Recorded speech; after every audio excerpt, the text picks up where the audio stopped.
The galaxy watched humanity with pity. Compared to the mighty empires spanning the stars, Earth was fragile. Their technology was primitive, their lifespan short, their bodies frail.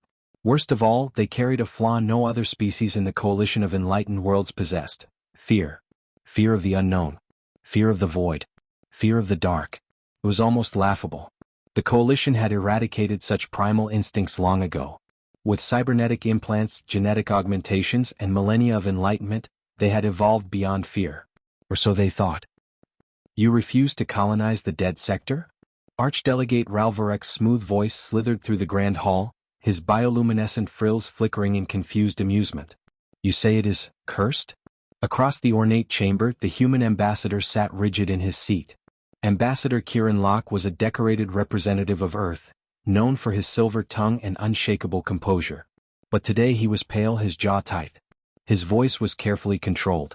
We strongly advise against any expansion into the dead sector, Archdelegate. Ralvarek chittered. Advise? But not forbid. Kieran's silence was answer enough. The coalition had long since stripped Earth of any real authority. Humans were respected but barely. Their words were heard but rarely heeded. And this was no different. What is it you fear? Ralvarek asked with a flick of his translucent fingers. Your kind still clings to old superstitions, to the foolishness of ghost stories. You think this sector is haunted? Kieran exhaled. His voice was measured, but there was an edge to it. Not haunted. Hunted. The dead sector. The coalition did not listen. The dead sector, an abyss of starless void on the galactic map, had long been unclaimed. No species dared venture into its maw. No planets thrived within its black embrace. No stations survived. And yet, the coalition saw opportunity. This was prime real estate. A shortcut between two major trade routes. A region that, if tamed, would cement their control over the galaxy. And so the fleets arrived. Hundreds of ships. Thousands of lives. A parade of progress marching proudly into the abyss. At first all was silent. For a day, then two, the coalition believed they had conquered fear itself. The darkness was empty. The void harmless. The human warnings unfounded. But on the third day the screaming began. The darkness screams back. It started with whispers. The advanced sensors aboard the coalition flagships detected faint signals, patterns that didn't belong. Like static laced with something else. A frequency just below the range of their understanding. Then ships went dark. Not in the usual way. There was no distress signal, no emergency beacon, no explosion. Just silence. One moment they were there. The next gone. Entire vessels blinked out of existence. No wreckage. No debris. Just missing. Panic spread. Crews reported seeing things moving outside their ships, things that should not have been there. Shadowed figures against the void, eyes like dying stars watching. The coalition, in their infinite arrogance, assumed it was a trick. A technical malfunction. Perhaps even a cowardly human ploy. But then the first survivor was recovered. And she was laughing. The broken messenger. The coalition dreadnought Azeroth intercepted the lone escape pod drifting aimlessly through the void. It belonged to the Viatorus, one of the first ships lost in the sector. The pod's occupant was a Korthan officer, a veteran of 100 battles. A warrior. A soldier. She was curled in the corner, her exoskeleton fractured, her limbs shaking. Her mandibles twisted into something resembling a grin, her voice a rasping, choked giggle. She was laughing. Laughing because the alternative was screaming. Ralvarek himself arrived to interrogate her. What happened? He demanded. Her eyes, once sharp and commanding, were wild. Unfocused. They took us, she whispered. They took us and they showed us. Showed you what? She shuddered violently. What lives in the dark? Ralvarek felt the first stirrings of something alien. Something he had not known in centuries. A cold weight in his chest. Doubt. The survivor grabbed his arm, her grip impossibly strong. Her voice dropped to a hoarse whisper. They see us now. They see you. Who? Ralvarek hissed. The Korthan let out a breathless chuckle. Ask the humans. Then she lunged for his throat. The warning. It took 7 guards to pry her off the archdelegate. She fought with unnatural strength, shrieking in a voice that wasn't hers. Not entirely. They sedated her, but before she lost consciousness, she whispered one last thing. It's awake now. Ralvarek, despite his pride, felt a sliver of unease slither down his spine. For the first time in centuries, he turned to humanity not with amusement, but with apprehension. He sent a transmission to Earth.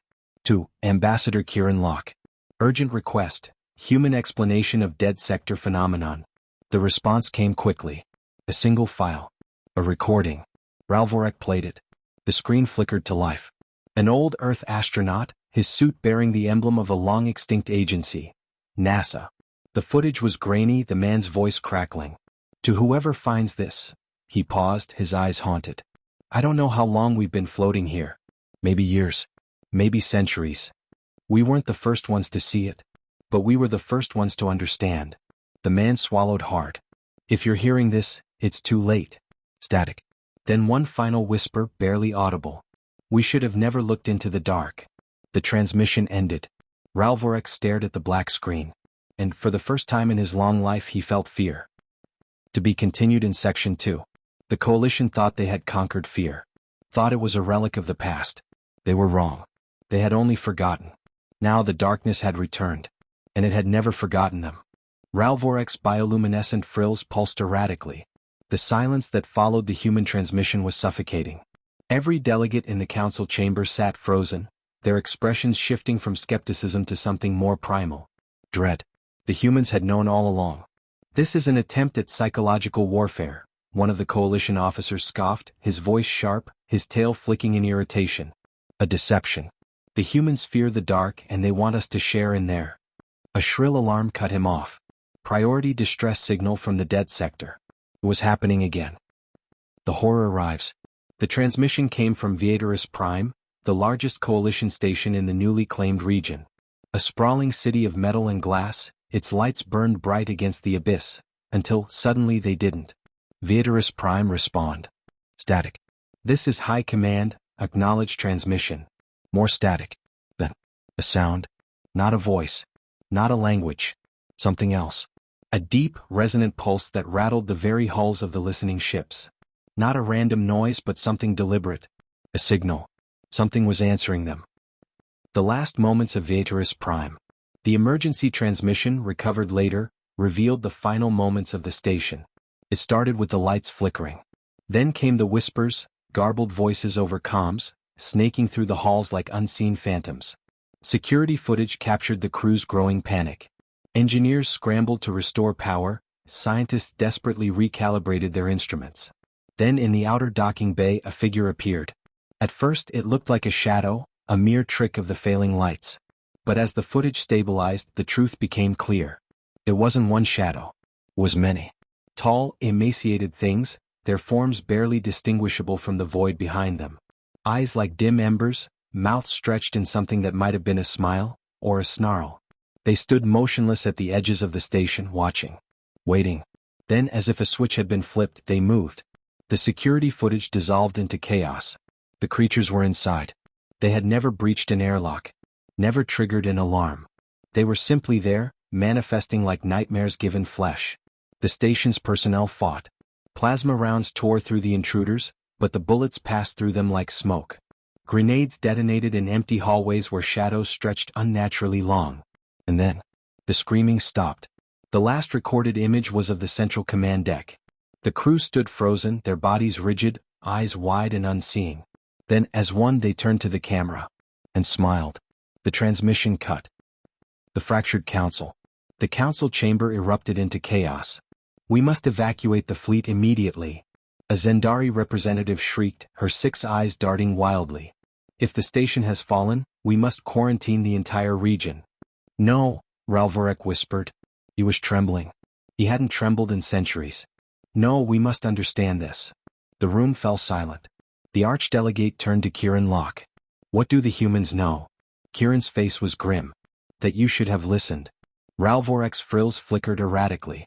Then tell me now, Ambassador. What did we just witness? Kieran exhaled, rubbing his temples.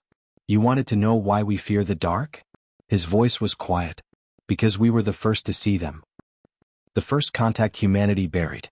Centuries ago, before the coalition had even acknowledged Earth as a minor civilization, humanity had ventured beyond their system, hungry for knowledge. They had no empire, no fleets, just fragile ships and reckless ambition. Then they stumbled upon something. Something they were never meant to see. A derelict vessel, larger than any known construct, drifting in the void between galaxies. It carried no markings, no symbols, no history. Just an open door. And humanity, in its boundless curiosity, stepped inside. The logs from that expedition were sealed. Redacted. Buried beneath layers of classified archives. The only surviving report came from one astronaut, Captain Elias Moran. And he was found drifting outside the ship, alone. His suit had no oxygen. No power. No heat. But he was still alive. And when they opened his helmet, he was smiling. The only thing he said before they sedated him was a single phrase, repeated over and over. We should have never looked into the dark. The Coalition's last chance. Ralvorek sat in stunned silence. You knew. You knew and you let us go in blind. Kieran's expression was grim. Would you have listened? The silence spoke volumes. Another alarm blared. A new signal. And this time it wasn't static. A voice came through, garbled and distorted, as if spoken from the depths of a black ocean. We see you now. And then, for the first time in galactic history, the lights in the council chamber flickered. The lights flickered. The council chamber, once a place of power and order, had become a tomb of frozen figures. A sickly silence followed the transmission. The voice, the impossible alien voice, still echoed in their minds. We see you now. Ralvorek's frills trembled violently. The glow that pulsed from his species' bioluminescence, a proud display of logic and intelligence, now flickered erratically, betraying his terror. Across the room, other delegates fared no better. Some clawed at their comm devices, desperate for updates from their homeworlds. Others simply stared, as if hoping this nightmare would end if they refused to acknowledge it. But Kieran Locke? The human ambassador just stood there, jaw tight, gaze locked onto the flickering lights above. Then he reached into his jacket and pulled out a small, steel-cased device. Ralvorek's voice cracked. What is that? Kieran didn't look at him. Instead, he pressed his thumb against the scanner. The device clicked open, revealing an old-style analog switch. A dead man's switch. A signal beacon, Kieran said softly. Last failsafe. If I die, if all human ships go dark, this thing sends out a message to Earth. Ralvorek's mind reeled. You humans prepared for this? You expected. Not expected, Kieran cut in. Feared. That's the difference. You aliens think knowledge is power. Humans know some knowledge is a curse. The council hall's monitors blinked to life, displaying real-time footage of the Viatorus Prime system. There was nothing left. The station was gone. No debris.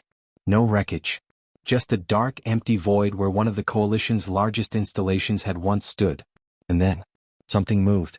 Not a ship. Not a fleet. A shadow. The stars behind it vanished.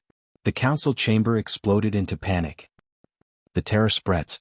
In the outer rings of the Coalition's core systems, entire fleets scrambled to respond. Armadas of 1,000 warships mobilized, their thrusters igniting in perfect synchronization. Each species called upon its mightiest dreadnoughts, their most devastating weapons. But it wasn't enough. The darkness moved. It didn't travel like ships did. It didn't rely on warp gates, hyperspace lanes, or slipstream fields. It simply appeared. One moment, the capital fleet of the Zendari Republic stood on high alert near Zulvara Prime. The next, every ship's reactor went cold. Not disabled. Not shut down. Cold. As if the very heat had been stolen from the engines. From the crew. The emergency transmission that followed lasted 4 seconds.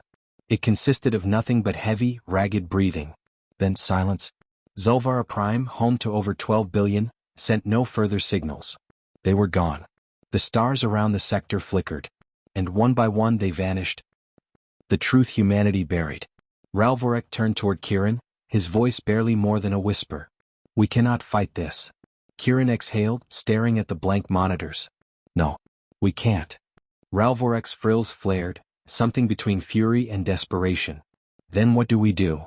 Kieran was silent for a long time. Then finally he looked up. Pray it doesn't notice you. Ralvorek felt his body go cold. The human's voice was hollow, like a man who had already accepted the end. A choice between madness and extinction. The council was fracturing. Some species demanded an immediate retreat, abandon the outer colonies, fortify their homeworlds, cut off all contact with the void. Others called for war, mobilize their full fleets, burn the darkness away with planet-cracking superweapons. Fight. But there was no consensus. Only rising fear. The Zendari representative clutched his trembling claws. We are the greatest empire in the known galaxy. We have survived wars, plagues, cataclysms. We will survive this too. Kieran's expression was unreadable. No, you won't. The Zendari's eyes flared with rage. You. Then the lights cut out. The council falls. Total darkness. Not the dim, flickering failure of a power outage, but a deep, absolute void. It swallowed everything. The bioluminescent species? Their light dimmed into nothing. The holographic displays? Gone. Even the emergency glow strips along the walls vanished. Ralvorek couldn't see his own hands. Couldn't hear the panicked murmurs of the other delegates. Because there were no murmurs. No sound. Just silence. And something else. Breathing. Slow. Shallow. Right next to him. A rasping whisper cut through the void. We see you now. Ralvorek screamed. The lights flashed back on. Half the delegates were gone. Their seats sat empty, chairs still warm. No signs of struggle. No blood. Gone. Ralvorek gasped, scrambling back. Where are they? What happened? Kieran Locke was shaking. Not in fear. In rage. He pressed his calm command, confirm status of Earth. Silence. His voice dropped. Say something. Now. The calm crackled. Then a voice, faint, distant. We are not alone. The signal cut. Kieran clenched his fist. They've reached Sol. Ralvorek's mind shattered. The unthinkable had happened. The void had found Earth. And the humans had no escape. The council chamber was deathly silent. The words "they've reached Sol" hung in the air like a death sentence. Even the most war-hardened species, the Zendari, the Hulvax, the Suroth, had no words. No strategies. No plans. Because there was no plan against something that defied logic itself. Ralvorek turned toward Kieran Locke. The human stood motionless, gripping the dead man's switch in his palms so tightly that his knuckles had turned white. His jaw was clenched, his breathing slow and deliberate. Then, without a word, he turned and walked toward the exit. Ralvorek's frills flared. Where are you going? Kieran didn't stop. To the only place that matters now. Ralvorek didn't understand. Not yet. But as he followed the human, a terrible realization clawed at the edges of his mind. They weren't just going to watch Earth fall.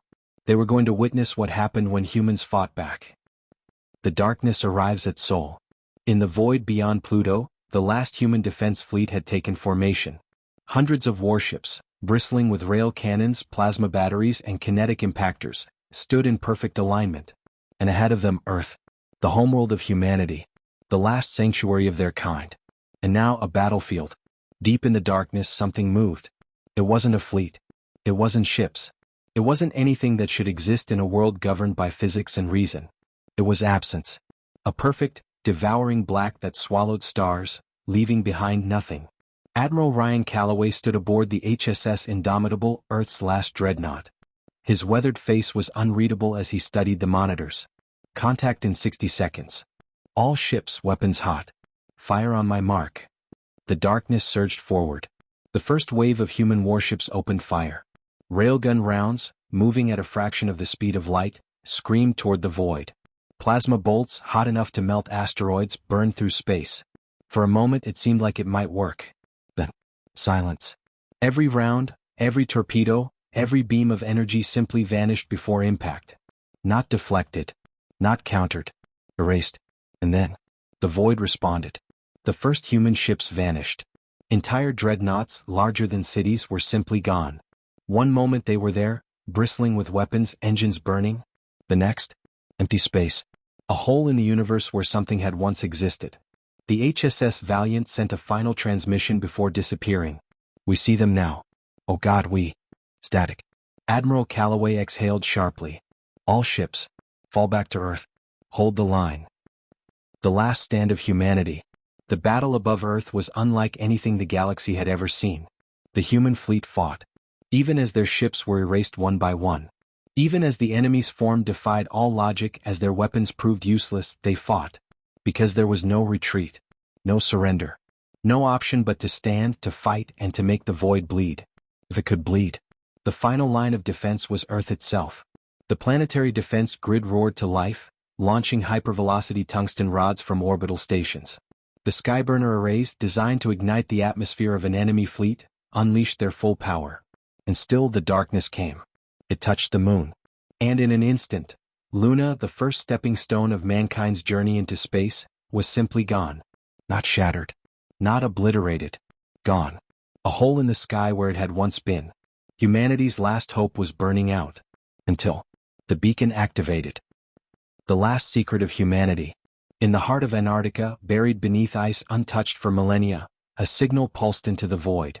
It was not a distress call. Not a message for rescue. It was an awakening.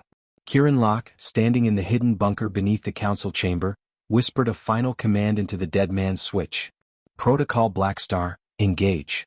And then, the stars screamed. Across the known galaxy, every sensor, every ship, every world heard it. A sound that shattered reality itself. A voice ancient and unfathomable. We see you. The darkness froze. It did not flee. It did not retreat. It simply stopped. As if something far, far worse had just awoken. And then, it began to retract. The void, the devourer of light, the thing that had erased entire worlds, fled. Earth still stood. The sky still burned. But humanity was alive. And the galaxy finally understood. It wasn't that humans feared the dark. It was that something inside the dark feared humans. The aftermath. The council reconvened, but it would never be the same. Ralvorek, once an arrogant diplomat, now trembled at the very sight of Kieran Locke. You knew. You always knew. Kieran didn't answer. Because the truth was far more terrifying than Ralvorek could comprehend. The void had fled. But it would come back. And when it did, humanity would be waiting. Subscribe. Before the dark returns.